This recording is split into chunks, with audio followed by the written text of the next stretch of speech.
يمكن مباراة استراليا انا شايف يعني لسه فيها، يعني لما كنا بنقعد نتكلم على منتخب مصر كان ممكن يبقى في سيناريوهات اوحش من كده بكتير، لكن الحمد لله انا شايف ماتش استراليا مباراة مش هنقول انها في المتناول، ولكن مباراة ما فيش خلاص مباراة في المتناول دلوقتي، لكن مباراة احنا نقدر ناخد وندي فيها بلغة الكورة، بس عندنا بعض المشاكل اللي لازم كابتن حسام والجهاز الفني ياخد باله منها، وهنستعرضها حتى بالحالات دلوقتي.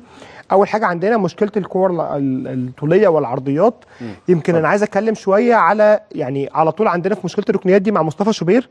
هتشوفها بالظبط في 3 ماتشات. يمكن في ماتش نيوزيلندا ده الهدف اللي دخل في مرمانا على طول يا كابتن هتلاقي مصطفى شوبير محمد هاني او ياسر ابراهيم قدامه، واللاعب من المنتخب المنافس على طول الثلاثه بيحاولوا يعني بيقفل على مصطفى شوبير علشان ما يطلعش بالكوره. خاصه يا محمد ان فرقه استراليا الاطوال بتاعتهم والاجسام ما شاء الله يعني بالظبط.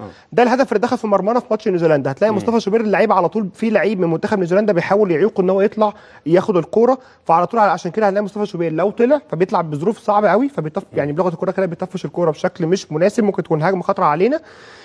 يعني برضه في ماتش ايران نفس الفكره، هتلاقي مصطفى شوبير بيحاول يزق اللعيب. لو دخلنا على الكوره اللي بعدها والهجمه اللي بعدها، بص يا كابتن مصطفى شوبير طلع يا دوبك بالعافيه حاول يطلع الكوره، والكوره دي كانت في ماتش ايران وكانت كوره في العارضه وكانت هجمه خطيره جدا لمنتخب ايران. كابتن بيحتاج هنا مساعده من زمايله ان هم يحاولوا يبعدوا اللاعبين اللي بيحاولوا يحتكوا عليه زي ما بنشوف في الدوري الانجليزي. بس الكوره دي اتكررت معانا كابتن في ماتش نيوزيلندا، ماتش ايران. عايزين بص نخش على الحاله اللي بعدها طبعا، لانه مصطفى شوبير مطلوب منه ان هو في اريحيه لما بيكون الكرات العرضيه اللي زي دي. بالظبط نفس الكلام ده في ماتش استراليا وتركيا. بص يا كابتن دي كانت ركنيه لمنتخب استراليا.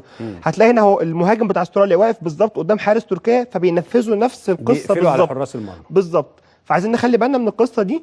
يمكن لو هنتكلم كمان على بعض الحالات الفنيه لمنتخب استراليا، يمكن منتخب استراليا في الثلاث مرات اللي لعبهم لعب قدام تركيا وفاز 2-0 في مباراه كانت انا شايفها وان سايد جيم بالنسبه لمنتخب تركيا. يمكن بس هجمتين من منتخب استراليا راح بيهم بهدفين. هنشوف حتى الاهداف، الهدف الاول لمنتخب استراليا زي ما احنا شايفين كده كانت اصلا هجمه لمنتخب تركيا، وبعد كده اتلعبت كره طوليه او بهجمه مرتده لمنتخب استراليا. اللعيب ده لازم نخلي بالنا منه جدا، اللعيب رقم 7 بالنسبه لمنتخب استراليا. هو مش لعيب طويل بالمناسبه، ولكن لعيب حريف قوي بيلعب في واتفورد. يمكن بلغه الكوره كده عدى من المدافع هنا، خش الكره اللي بعدها وقدر ان هو يسجل الهدف الاول لمنتخب استراليا زي ما احنا شايفين. وفي الهدف الثاني برضو مش هنلاقي فيه بوادر هجوميه كبيره قوي لمنتخب استراليا، مش هتلاقي فيه اكتر من لاعب من منتخب استراليا موجود في منطقه ال 18. ده الهدف الثاني كانت تسديده من بره ال 18. يمكن يا كابتن اللي باين لك في منتخب استراليا حاجه، رغم الاطوال اللي عندهم الهدفين اللي سجلوهم مفيش اي هدف منهم ليه علاقه بكرات راسيه ولا باطوال ولا بالكلام ده كله. فمنتخب استراليا على الجانب لا ما هو مش بس بيستفيدوا منها في التسجيل، انا بيستفيدوا منها في ارباك المنطقه ديت وتسقط لاي حد وعلى المستوى الدفاعي كمان يا كابتن. يمكن زي ما احنا شايفين منتخب استراليا على الشكل الهجومي مالوش انياب هجوميه قويه قوي، لكن لو هنبص على الشكل الدفاعي لمنتخب استراليا بقى هنلاقي ايه الموضوع ممكن يكون اصعب شويه. منتخب استراليا بيلعب على طول يعني لو بلوك بشكل كبير. دي طبعا هجمه لمنتخب استراليا كانت في مباراه امريكا وهم هنا كانوا خسرانين بالمناسبه 2-0، فالمفروض نلاقي اندفاع هجومي شويه. هتلاقي الراجل ده لوحده رقم 17 اللي احنا كنا بنتكلم عليه لاعب واتفورد لوحده تماما، هو ايران كوندا بالظبط. ده اكتر لاعب في منتخب استراليا بيلعب في واتفورد ولعيب ممتاز جدا، ولكن زي ما احنا شايفين 20 سنه والمهاجم حتى بتاعهم 22 سنه برضه لاعب في نورتش سيتي نفس الكلام برضه. مش يعني لعيبه لسه شباب، ولكن منتخب الاسترالي على المستوى الهجومي ما عندوش انياب قويه قوي. لو هنبص على المستوى الدفاعي ده المنظر اللي هنشوفها كابتن على طول في المستوى الدفاعي منتخب استراليا. هتلاقي على طول معظم منتخب استراليا بيلعب في منطقه الجزاء بتاعته، مش هتلاقي حتى بيحاولوا يدافعوا دفاع متقدم او حاجه. هتلاقي اللعيبه كلها في منطقه الجزاء بتاعها. الكره دي كانت في ماتش تركيا وكانت اكتر من مره في مباراه امريكا كمان وفي مباراه بيدافع تقريبا ب 8 أو 9 لاعبين على طول وكلهم في منطقه الجزاء.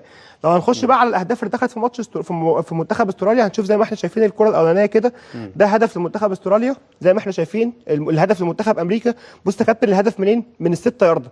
يعني انت مش هتعرف تسجل هدف في منتخب استراليا لما بدا يلعب بقى بدل ب 5-4-1 بدا يلعب ب3 بس في الدفاع، بدا يبقى فيه عنده مشاكل في الاطراف زي ما احنا شايفين. الهدف الاول اهو داخل من الناحيه اليمين بالنسبه لمنتخب استراليا، والهدف الثاني برده من الستة ياردة بالنسبه لمنتخب استراليا. فالمنتخب الاسترالي عنده مشاكل دفاعيه لو هو ما بيلعبش في عمق دفاعي بشكل كبير. لو بيلعب ب3 مش بيلعب ب5 زي المباراه الاولانيه هنلاقي عنده مشاكل دفاعيه في العمق الدفاعي.